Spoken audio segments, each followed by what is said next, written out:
going? I'm Dr. J, for those of you who haven't met me before, and I'm going to deliver a powerful message of health today.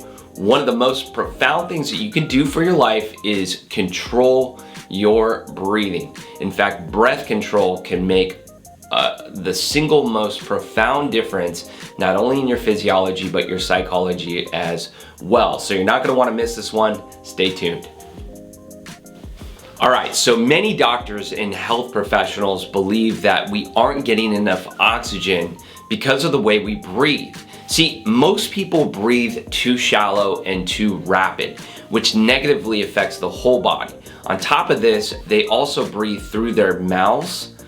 Shallow and rapid breathing through the mouth sets off the sympathetic nervous system, which is responsible for fight or flight. This inevitably raises one's blood pressure and heart rate while simultaneously shutting off blood flow to the digestive system. Another name for this is over-breathing, and that's what many of us are doing on a regular basis without thought. And what's surprising is that over-breathing constricts the airways and reduces the body's ability to oxygenate itself.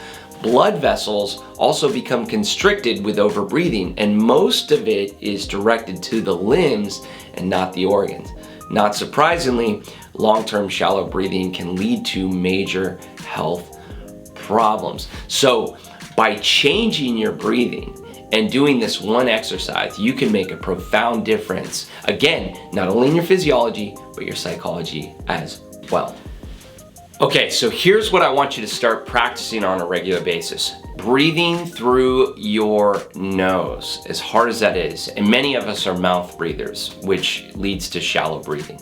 So in order to achieve optimal health, we must slow our breathing down and take deeper diaphragmatic breaths in and out through the nose. Think about it this way: when you're relaxed or in a state of ease, don't you notice that you take deeper inhalation breaths through your nose? Look at all the animals in the animal kingdom. They all breathe in and out through their nose, unless they're dogs that are extremely hot, then you see dogs pant, right? The fastest land animals breathe through their noses, even while chasing prey. In a state of stress, our breathing becomes quickened as we breathe through our mouth, and the body prioritizes inhalation versus exhalation. And when the body does this, this causes our exhalation muscles to become weak over time. With mouth breathing, you also end up getting less oxygen into your body, even if you're breathing more. That's the irony in this whole thing. So according to Patrick McKeown, author of the book, The Oxygen Advantage, children who regularly breathe through their mouth end up with structural changes to the face and the jaw, which impairs breathing, especially later on in life. Later in life, mouth breathing not only makes for poor sleep, but also causes sleep apnea and can lead to obesity.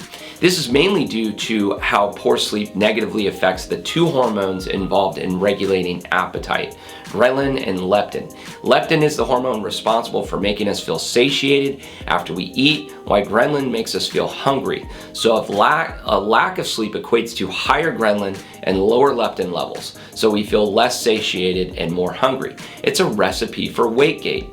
Shifting your breathing from your mouth to your nose can make a huge difference in your health simply by affecting those two profound hormones. Plus, you're going to get better sleep, right? By breathing through your nose, you can increase your oxygen levels by 10 to 20%. How freaking cool is that? According to McKeown, nasal breathing also increases nitric oxide. Nitric oxide relaxes the smooth inner muscles of your blood vessels, which causes them to widen, thus increasing circulation. Not only that, but nitric oxide helps your blood vessels to stay flexible as opposed to stiff, which is going to prevent arteriosclerosis and plaque buildup in your arteries. This will allow more oxygen to get to where it needs to go. When you combine nasal breathing with exercise, you can get even more nitric oxide production within your body and thus improve oxygen transport. How cool is that? It has been said that your breath is tremendously powerful because it acts as a gateway to your nerve system. By focusing on your breathing throughout the day, you can radically decrease your stress levels. to reiterate, you should be focused on taking deep but light and slow diaphragmatic breaths in and letting the natural elasticity of the lungs and the diaphragm release the air out naturally. Focus on breathing through your nose and slowing your breath down. Both inhalation and exhalation should be light and not forceful. Remember, this kind of breathing activates the vagus nerve, which controls the parasympathetic part of the nerve system. Again, the parasympathetic half of your nerve system is responsible for rest, digest, and repair. This allows your body to go into a state of healing. So this kind of breathing also helps you to focus because blood is directed to parts of the brain that are involved in problem solving. So how cool is that? Okay, so breathing through your nose isn't so hard, all right? To learn to breathe through your nose, you need to consciously focus on it day in and day out. You need to actively breathe through your nose more often, no matter what activity you're doing. After doing it consistently for a minimum of 21 to 30 days, it eventually becomes a habit and it becomes very easy. Your nasal passages will become clear and it will become easier to breathe. When I started actively focusing on breathing through my nose, I noticed a difference in how much more relaxed I was feeling. I noticed I could put my body into a state of calm no matter how stressed I was. And this is very important, especially in the current times that we live in. Breathing through my nose during exercise is a bit more challenging and it's an ongoing work in progress. But what I can tell you is that my breathing has gotten stronger. It feels like my diaphragm, along with the other muscles involved in my breathing, have gotten stronger as well. And you'll notice an immediate difference once you start. For further and more in-depth information, I highly recommend purchasing Patrick McKeown's book, The Oxygen Advantage. It goes into way more detail than the scope of this video, but I'd highly recommend purchasing his book, okay? So here's a simple breathing exercise that you can do. If you were to practice regular breathing exercises daily, your breathing would get much better, no matter what the exercise. Okay, so one exercise that McKeown wrote about in the chapter, Breathe Light to Breathe Right, is an exercise that I practice on a daily basis, and it's really made a significant impact on my health and overall well-being. Okay, so to do the exercise, you must first start out in a seated position. So you want to be sitting straight with your shoulders relaxed. Keep your head and chin level or in slight extension, but never in flexion, okay? So you never want your head and neck in flexion. When you flex your head forward and down, it actually restricts your breathing, and I wrote a great deal about that in chapter 4 of my book, Designed to Thrive. Your shoulders should be back and not rounded forward, so your chest is opened up and your breathing is unrestricted.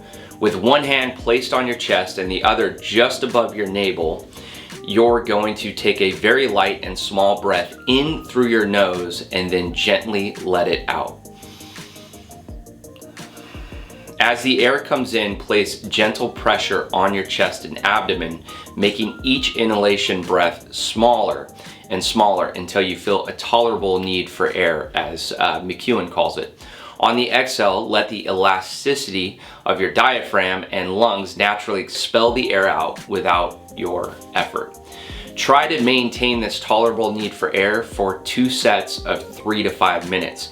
McKeown states that this exercise is enough to help you reset your breathing center and improve your body's tolerance for CO2. You may have to work up to this and just start out with 1 to 2 minutes for 2 sets. One thing is for sure, as you practice this daily, it will get easier and easier, and you will eventually notice an increase in your energy and endurance like I have. For example, I was able to jog for a longer duration on a treadmill at a pace of 6.2, even while breathing through my nose. The big thing is to make sure your breathing never becomes erratic during this exercise. So McKeown states in his book, Oxygen Advantage, If your stomach muscles start to contract or jerk or feel tense, or if your breathing rhythm becomes disrupted or out of control, then the air shortage is too intense. In this situation, abandon the exercise for 15 seconds or so and turn to it when the air shortage has disappeared. And you know what that air shortage feels like, right? You're gasping for breath, you feel kind of panicky, you feel very anxious. So you don't want to feel that, and you want to take a break for 15 seconds and then come back to the breathing exercise. So again, when you're doing this exercise, you want to make sure your shoulders are relaxed and back. You want to make sure your head and neck are in a neutral position and that you're in slight extension, so the chin is slightly up and you're not in flexion. When your head and neck are in flexion, it actually restricts your breathing. If your shoulders are rounded forward like this, it's going to mechanically put more pressure and stress on your chest, which is gonna make it a lot harder to actually breathe, right? So chest is out, shoulders are slightly back and down, but relaxed. Chin is either level or slightly extended, and then you're going to take very light breaths in through the nose. And then you're gonna let the natural elasticity of your diaphragm and lungs expel the air out. Awesome. Hi, I'm Dr. Jason Bergerhaus, for those of you who haven't met me before, and if you're just joining me, I'm a chiropractor in Folsom, California, owner and operator of Thrive Spine Center, and I'm also author of the book Designed to Thrive. My main goal in life is to help people to thrive in their lives and realize their full potential by teaching inspiring information on health. The information I teach is always easy to follow and learn, but the best part is it's actionable, meaning I give you the tools you need so you can immediately take action and get results in your life. I post brand new videos each and every Thursday, so if you like what you hear, please like my channel, or like this video and subscribe to my channel. God bless.